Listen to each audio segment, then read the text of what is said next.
Hi guys, mko aje? Nimewamiss. It has been a minute. Welcome back to the Graceful Bloom. If you're seeing me for the first time, I am Sarah Njoroge, your host, and here we have honest conversations, no filters, conversations that enable us to grow, conversations that enable us to grow financially, mentally, socially, spiritually. This is where we have the conversations that enable us to become the best versions of ourselves.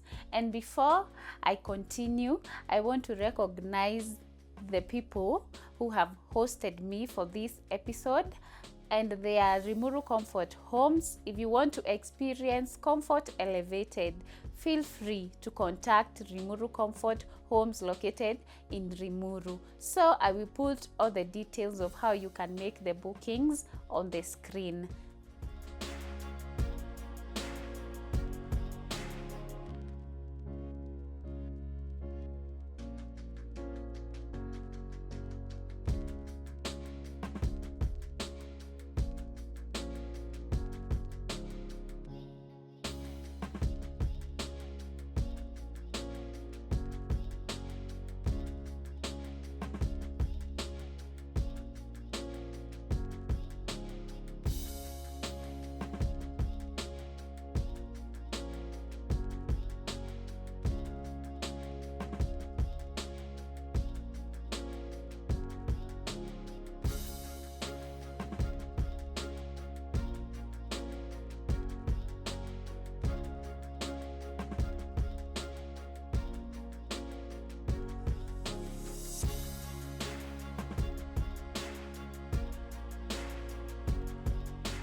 Today's topic is one that affects almost everybody watching this podcast. Whether you're a kid, whether you're a mom, whether you're a dad, whether you're married and single, dating, every person watching this episode is affected by today's topic. And that is why before I continue, guys, take your time to subscribe. Share this podcast with someone, a friend, a relative. That is the least you can do to support this episode. Guys, as I was saying, today's topic is one that affects everybody who is watching this episode: social media. To be honest, social media has made our lives very easy, and it has given us opportunities to market our businesses. It have enabled us to take courses online so that we are able to improve on our skills. It has helped us in one way or another. Some of us are as a result of our fruits are as a result of social media. We get to have chances that we could have not had without the social media. But at the end of the day, there is a question that we should ask ourselves. Are we using social media lately, or is social media using us? Social media, I'm not saying that social media is bad. It affects us in a positive or a negative way. It depends on wewe unaitumia aje. There is a time that we used to wake up and pray. There is a time that we used to wake up and plan the day. There is a time we used to wake up and greet our family members. Unlike today we wake up and the first thing we do is to check notifications. Tuko Instagram, tuko TikTok, tunaangalia ni ni video gani ilipata likes mingi jana, ni gani haikusonga, ndivyo tu delete to repost ingine, and to be honest, that is where the problem comes in with social media. There were times that we used to wake up and meditate before we dive into the day. Nowadays, we just wake up with noise in our heads. We wake up and we have already started inputting noise in our heads kwa sababu tuko Facebook, tuko Instagram, tuko TikTok, tuko all over the social media. And this is why I want us to check today. Because to be honest, social media should serve us. We should not be the ones serving social media. And this is why today we want to check ways in which social media is consuming us, because lately, apparently, social media is consuming us, content is consuming us. Badala we consume content, ni kama ndio inatu consume. So stay tuned and let us dive into this topic. Let us talk about something most people don't like talking about: validation. Have you noticed how people nowadays, when they post a photo, they get so excited, and after maybe 1 hour of 30 minutes of posting the photo, they go back to check who liked this video, why didn't this one like it, or the photo, who liked this photo, why didn't this one like the photo, who commented. You know, it really excites people just to post a photo, and at times people go ahead and delete their post in case they do not get the attention they want. I'm not saying that validation is bad. The problem comes in when you're so attracted to validation such that you cannot validate yourself as a person. Deleting the photo does not mean that you as a person didn't like the photo. You just delete the photo because you feel like it did not get as much attention or as much likes as it should have gotten.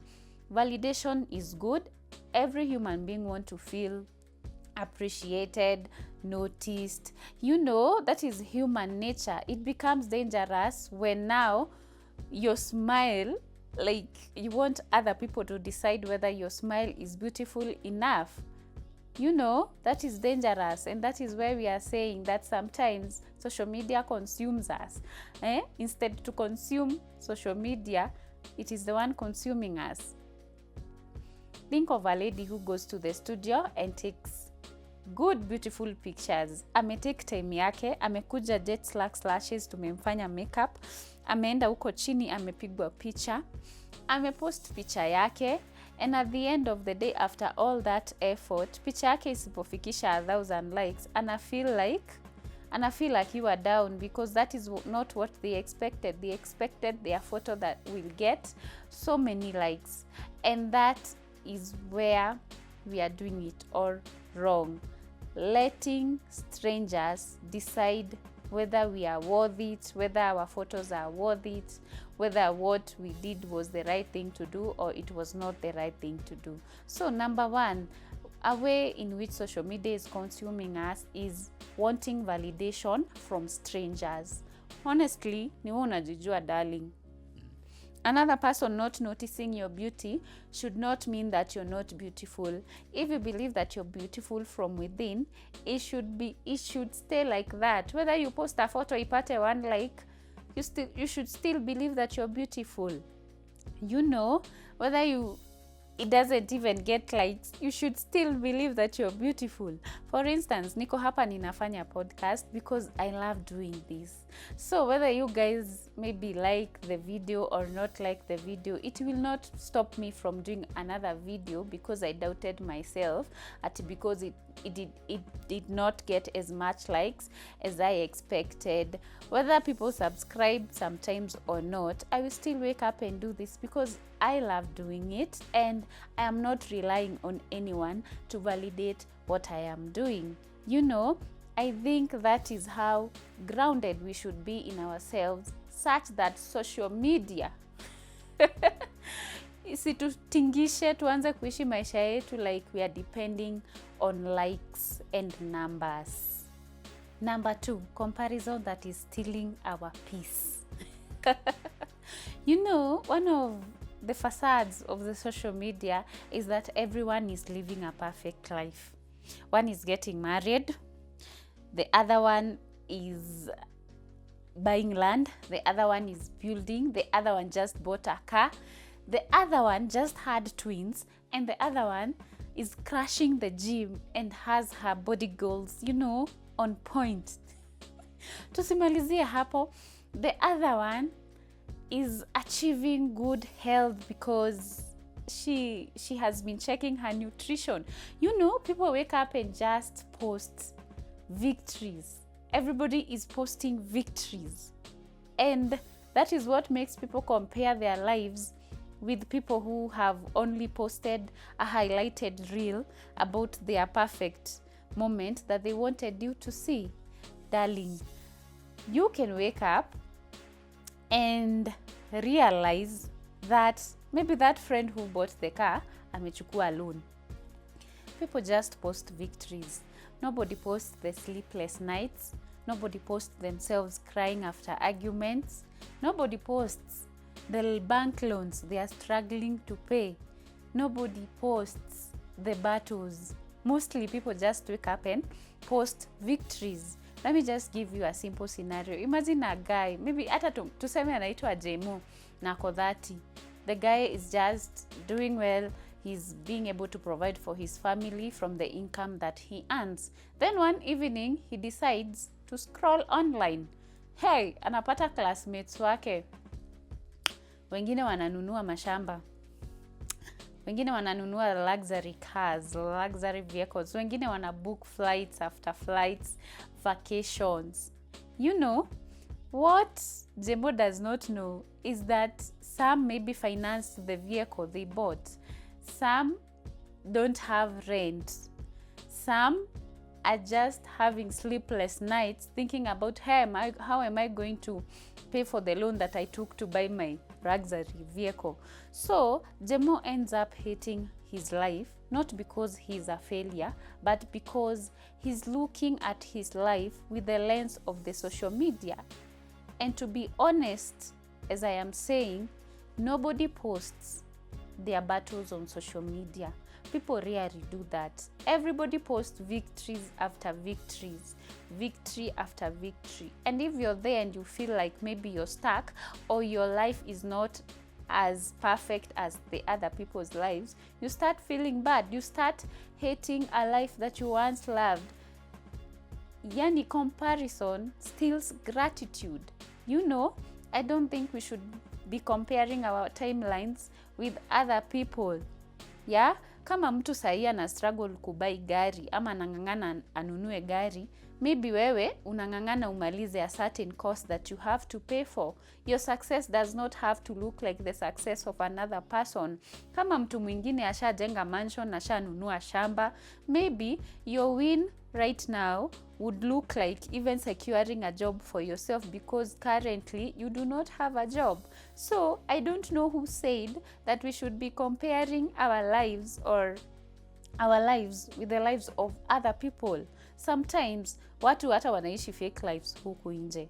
Unaweza dhani msee amenunua Mercedes Benz na maybe hata si yake, ameboro tu, anataka create hiyo facade. He's rich, and that is what most of our celebrities are doing. You think that they live these extraordinary lives, and maybe hata pressure ndo inawamaliza because maybe they do not even have the peaceful lives, and they're even scared you guys will know that they honestly are just normal human beings.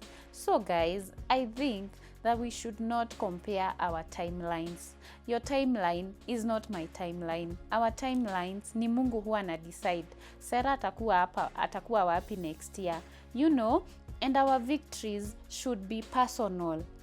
Yeah, my victory might look like having to be able to pay school fees for my son, and another person's victory might be buying the land. You know, sisi wote, we have different timelines, and I believe that we should trust in God and depend on Him for our victories. So guys, don't be sad if your life does not look like that of another person.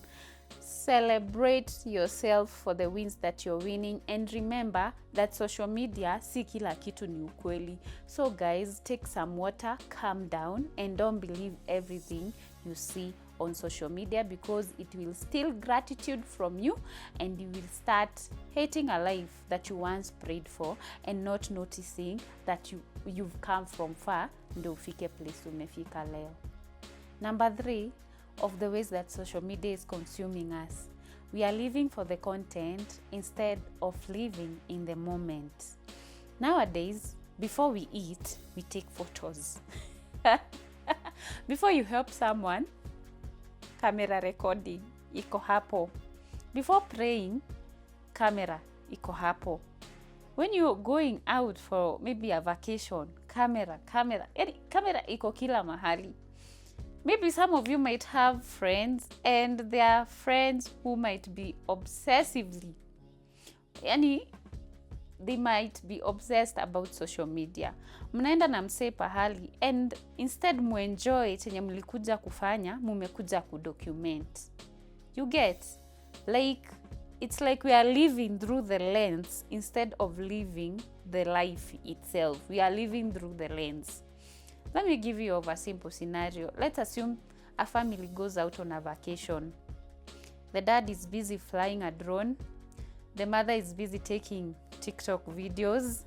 The teenagers, they are busy posting Instagram photos. And the kids, maybe the babies, they simply just want someone to play with. In future, such a family will have good videos of the moments. They will have the photos, but they will not even remember maybe the conversations they had in that vacation. Why? They were busy documenting the moment that they forgot to enjoy the moment. They forgot to live in the moment. Let me give you another scenario. Wewe na mpwa wako mkienda out, unapata maybe nyinyi wote wawili mko kwa simu. Tu, you're scrolling, he's scrolling. You're not there to bond.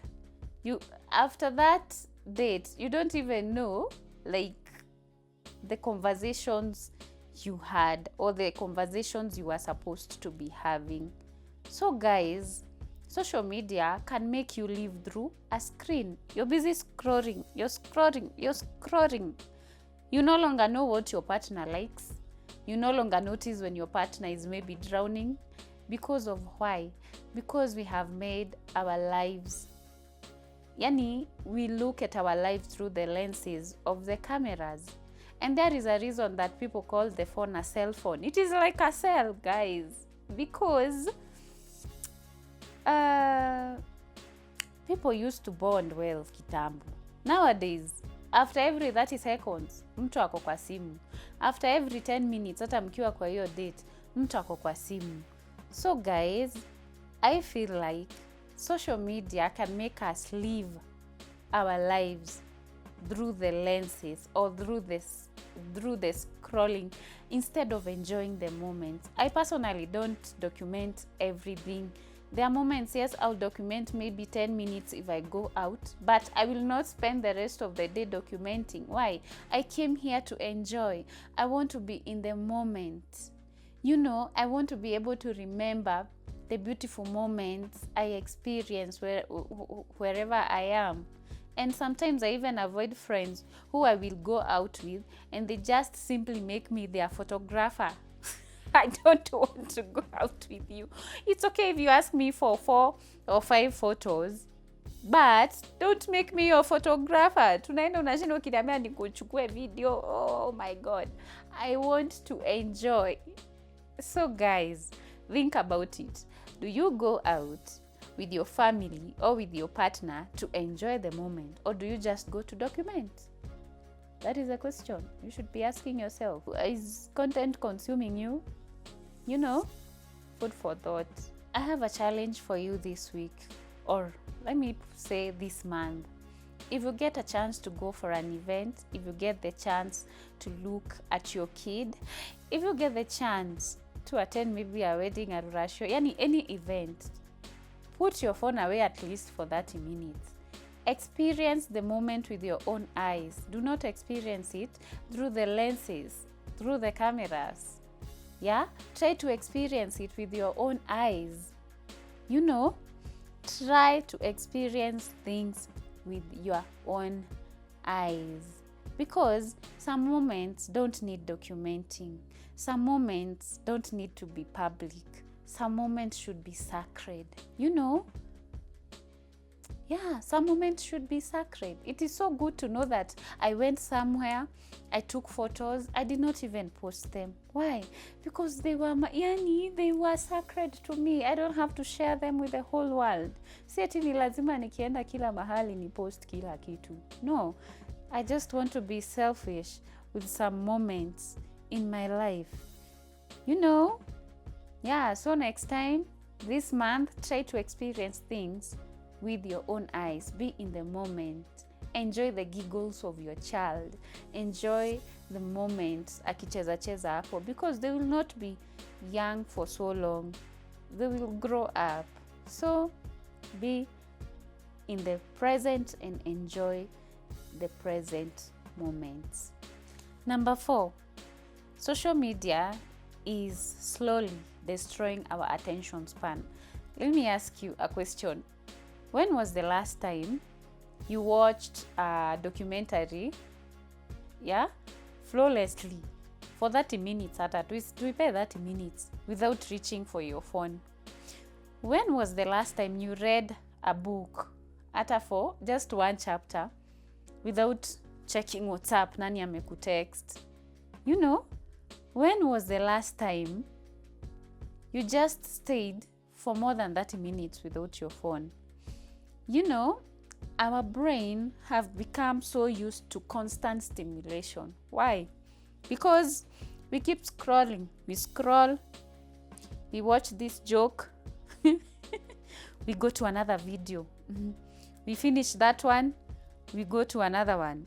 We finish that one, we go to another one. We watch things for maybe 10 minutes, because these are all short videos. I personally cannot spend more than 20 minutes on TikTok, because I'll be hooked. Nitakuwa hapo nikiscroll. Naona huyo ako gym, naona mwingine sijui anafanya makeup, naona mwingine sijui anafanya nini, and at the end of the day my brain imechoka tu.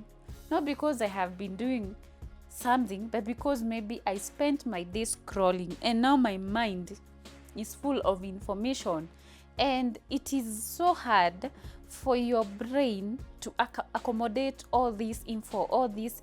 And funny thing, we become used to that. So our concentration span inaenda hapo inaharibika. You find that personally, I'm an editor. If I become addicted to the scrolling, I might not be able to even edit more than 2 photos before I scroll, before I check notifications, before I check my TikTok. Who is asking what? Who? Mambo ni mengi. Let me give you a real life scenario. Think of a person who just wants to study for the upcoming exam. Anasema, wacha ni watch TikTok for 1 minute. Ana scroll. 1 minute becomes 10 minutes. 10 minutes become half an hour. Half an hour becomes 3 hours. And the dude, maybe akona exam kesho. So the guy has spent all his time scrolling. At the end of the day, they find themselves having anxiety, not because they are lazy, but because they are hooked to the social media. They spent all their time on the social media, and now they are unprepared for their exam. And anxiety inaingilia hapo. That is why you find sometimes wase hujaribu kuhepa exams. Kwanza in campus, hawataki exams because maybe they got hooked to the social media scrolling instead of reading for exams. Think of another scenario. A kid. You expect a kid who is accustomed to watching short videos, tuseme hata ni za 5 minutes, hata si 5 minutes, tuipe 1 minute. If that kid has been accustomed to watching a 1 minute video, then umwambie akae kwa class, asikize mwalimu aki-explain a 40-minute topic talking about the same thing, it might be difficult for them because they are used to constant scrolling. Their concentration has been so much affected that hawawezi keti class wasikize mwalimu for 40 minutes. They just cannot do it, So guys, as parent, I think that is something we should check. We should look at that, because kwanza sahi watoto wana watching tu videos twa Baby Shark nini, watoto wako TikTok, they have their own tablets.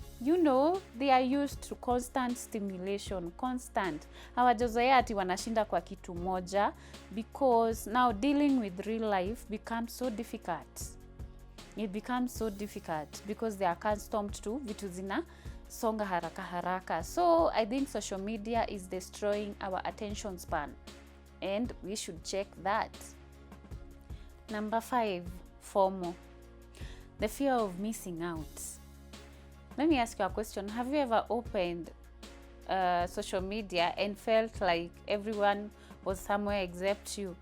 Unapata one of your friends ako Zanzibar, wengine wanaenda out, wengine ni harusi wanafanya, wengine wako dates, wengine wako in a concert with friends, and you who is not maybe doing any of those things, you feel like your life is boring. Not because your life has become boring, but the current scenario makes your life look like you don't have a life, because you simply are not partying, or you're not going to concerts, or you're not doing maybe hauko hiyo harusi. You know, the fear of missing out, feeling like everyone is doing something constructive except you. Let me give you maybe a simple scenario. Tuseme Sato umeplan unakaa kwa nyumba. Hata tuseme si wewe. Let's assume this lady who has decided that on Saturday she's going to rest after a very long week. All of a sudden, anaingia social media, anapata people are living, wengine wanaenda vacations, wengine wanaenda parties, and then she ends up feeling lonely, not because her life is actually lonely, but because social media presented something different before her eyes, and she feels like she is missing out on stuff. You know, that is the power of FOMO. That is how quick your mind can change, or your perspective can change when you feel like you're missing out on things that honestly you are not missing out on, because maybe you spent a whole week being busy and doing stuff and you need to rest. You get? So there is a fear of missing out that most people struggle with. Na unapata that is where people end up doing things that don't even match their character. Unapata mtu hata hapendi ball, ako huko ana watch ball kwa sababu watu wana watch ball. Sisemi ku watch ball ni vibaya. I'm just wondering why in the middle of the night utafeel una miss out if you are not watching football just because other people are watching the football. That is the fear of missing out. So guys, let us check on that. Social media is also affecting us in financially. It is affecting us financially. Why? We spend most maybe of our money to impress people who do not even know us. For instance, online unapata watu they're just doing things for views. You know, they are buying outfits to stay fashionable because they want to impress the followers. They are spending money to go on big vacations because they want to impress the followers. Nowadays, like looks have become the order of the day. You're just doing things to impress people. You're spending money to buy maybe an iPhone that you can maybe not afford at the moment, just because unataka kutisha. Unataka kutisha followers waone venye wewe unakuanga umemake it. And you know, at the end of the day, you find yourself in a ditch. Like you're taking loans, you're living in apartments that you can't even afford to pay. And at the end of the day, hii mambo yote ni headache.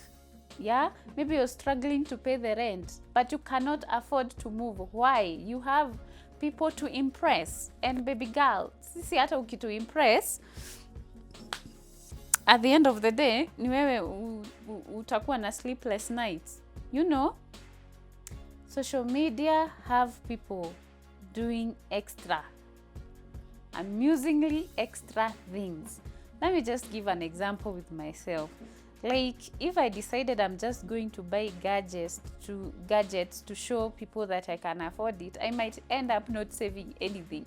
Because kwanza sisi photographers, we want to own something latest. We want to have the best cameras. We want to have the best phones. We want to have the best, because you want to do a good job. But at the end of the day, we have to sit down and ask ourselves, can I afford this? You know, can I afford it? It is good to sit yourself down and ask yourself, if no one sees the outfits that I want to buy, will I really want that outfit? Why are you making that purchase? Is it because you want to showcase, or is it because you really want that outfit? These are the difficult questions we should be asking ourselves if we are going to survive in this social media era. And social media have people making bad life choices. Yeah, we find our young girls, if you cannot afford the lifestyle you want to show your followers, you end up having a sugar daddy, so that they can come and finance this lifestyle that is extravagant, that only amubabas can afford to give you, simply because you want to impress people. Baby girl, utakufa na depression na watu wataendelea na maisha. It is good to live within our means. So let us stop overspending or using money to do things that are not simply what we want to do. We just want to do them to impress the society. Social media is creating unrealistic expectations in relationships. Every day we scroll and our eyes just see these beautiful, expensive, luxury proposals, vacations, dates, weddings, rurashios, yes, beautiful, luxurious gifts. Watu wanagiftiwa ma Mercedes. And you're here asking yourself, why doesn't he gift me like that? Am I settling? Why does my man not buy me a Mercedes? Who doesn't love a Mercedes, guys?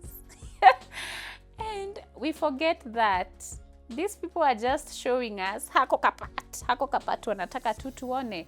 We don't get the chance to learn about the difficult life choices that they have to make, the moments they have to sit with each other and try and understand each other, the chores they have to deal with, the sacrifices. They don't show us the forgiveness they have had to forgive each other. They just show us perfection, and you end up having unrealistic expectations of your partner, because you're wondering, huyu msee hanifanyii hivi na hivi. And to the guys, it gives you the pressure to overperform.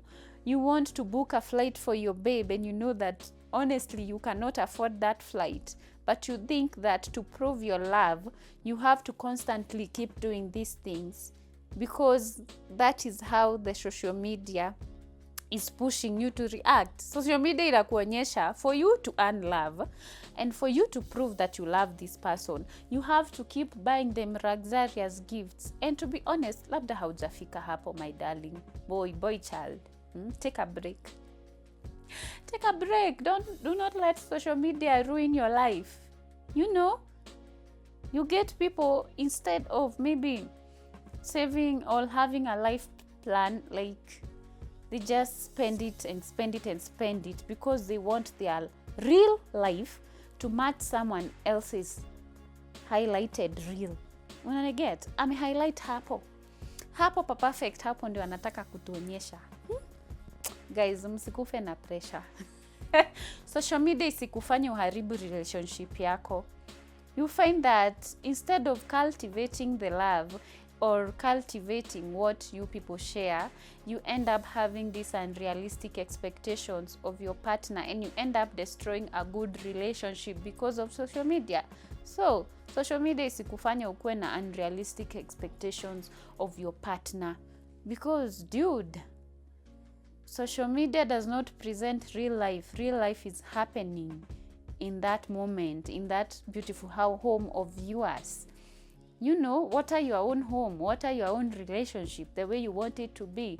Usicompare relationship yako na relationships za watu wengine, because they're just faking it from the beginning to the end. Social media have us losing our real identity.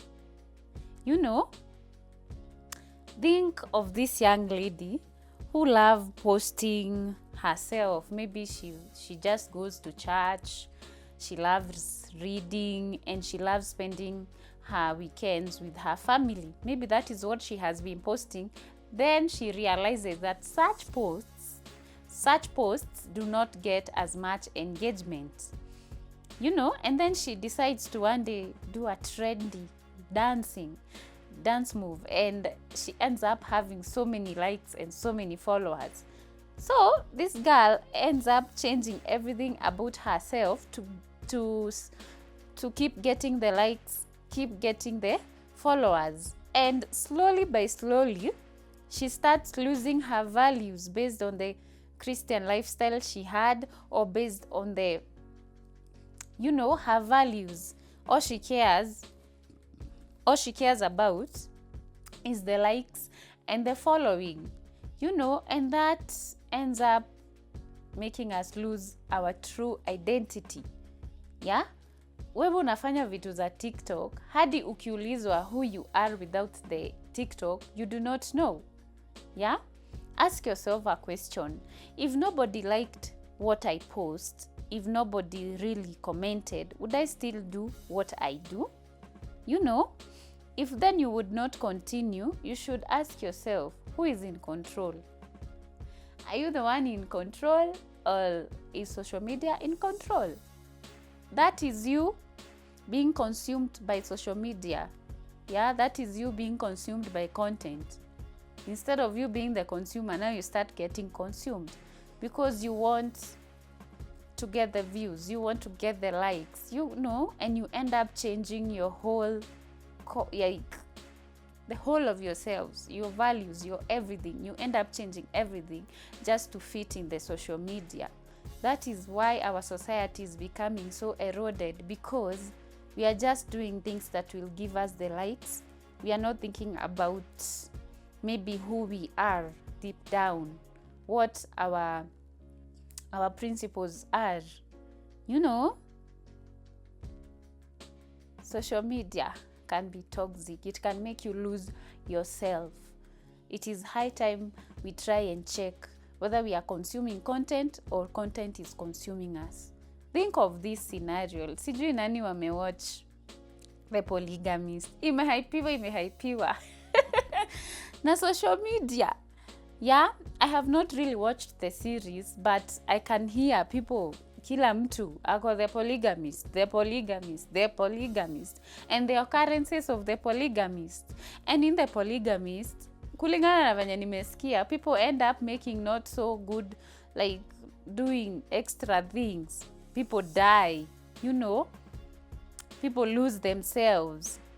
And at the end of the day, unapata the young generation sasa inachukua sasa the polygamist, inaiweka into the real lives. Maybe your partner comes at home and you're like, my partner is a Jonasi. Because wewe akili yako imejaa the polygamist, because that is the trend of the day, and you end up losing your values. You start talking to your partner ni kama amekukosea na hata hajakukosea. Why? Influence ya social media usicheze nayo manzi. Sometimes it is good to decide, am I watching this or am I not watching it? If I watch this, will I feel better or will I end up feeling so bad? So, ni vizuri kuchagua. It is not everything we should consume just because everyone on social media is consuming it, darling. So, do not lose yourself. Another way in which social media is consuming us is online bullying. Online bullying has become the norm of the day. Think of a girl who is training herself to maybe sing, and she wants to gain some confidence. She posts a video and she's met with such cruelty. Yeah, people insulting her because maybe of her looks and her voice, and she ends up deleting the whole video just because people thought that she was not good enough. She might end up not even ever singing again because she's wounded. Her ego has been crushed. Her confidence has been crushed because of the online bullying. Sometimes people say things online that they cannot say face to face. Na ukipata mse hayuko confident about herself, they can end up giving up on whatever they were trying to do just because another person just abused her online or met her with such negativity. Guys, ask yourself, like, can I say this in person? If you cannot say whatever you want to say on the comment section in person, then don't say it. Don't say it. We should not let ourselves lose our humanity just because we are behind the screens. Remember, there is a human being behind that screen who is trying to maybe get to know herself, get to nurture her talent. And if you face her with such cruelty, guys, that is just eroding our society values, So if you cannot say it face to face, don't type it, because people are killing a lot of dreams on the comment sections.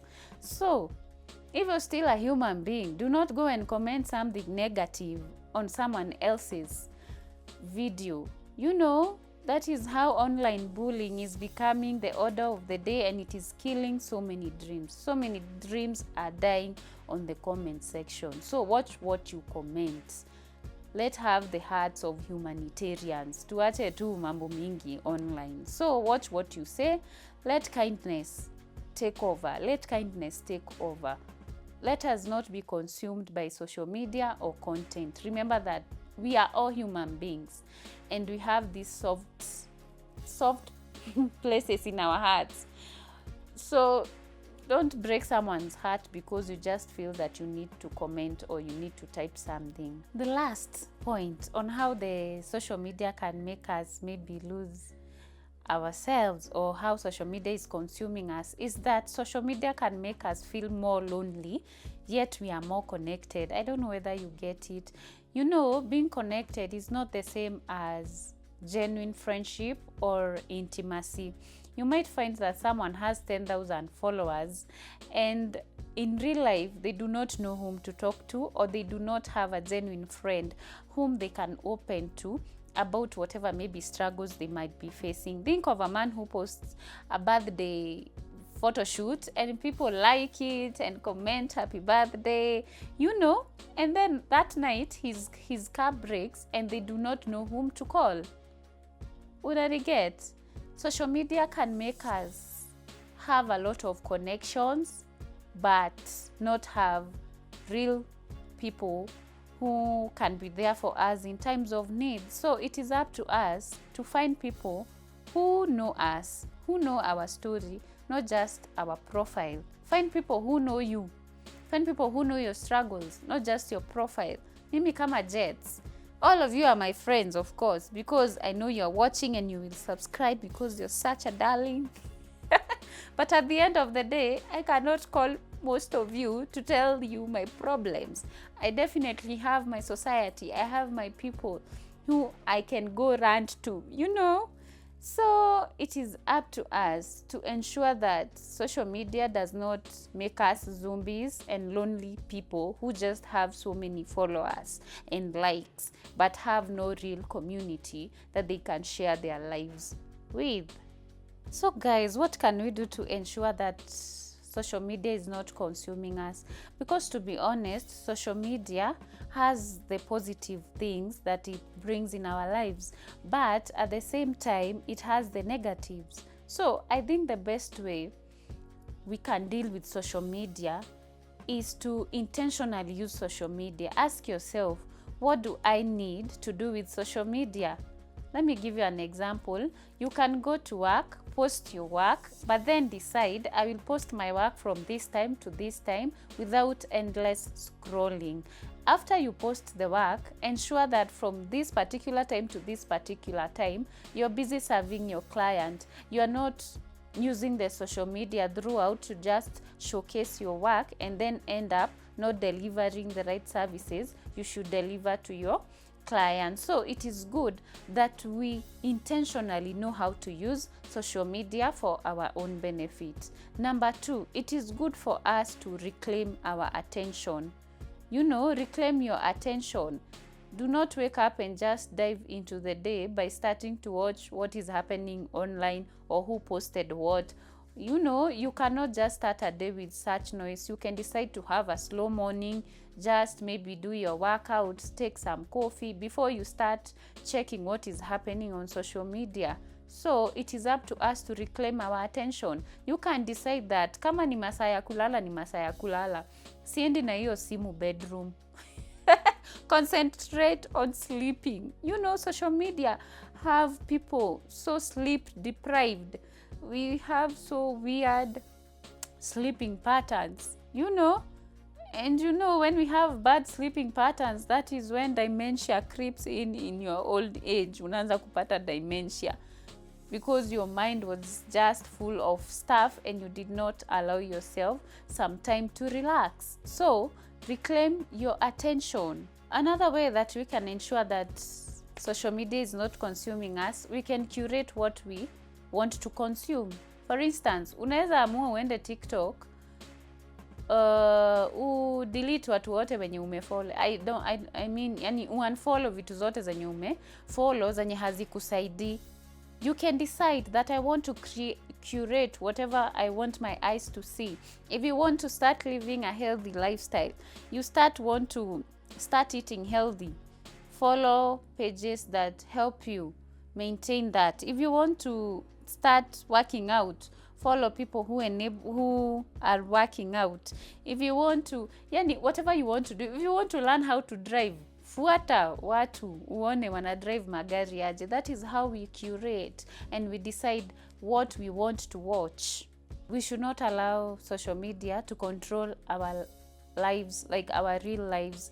Ensure that you have a real life outside of social media. Ensure that you have time with friends. Ensure that you have time with family.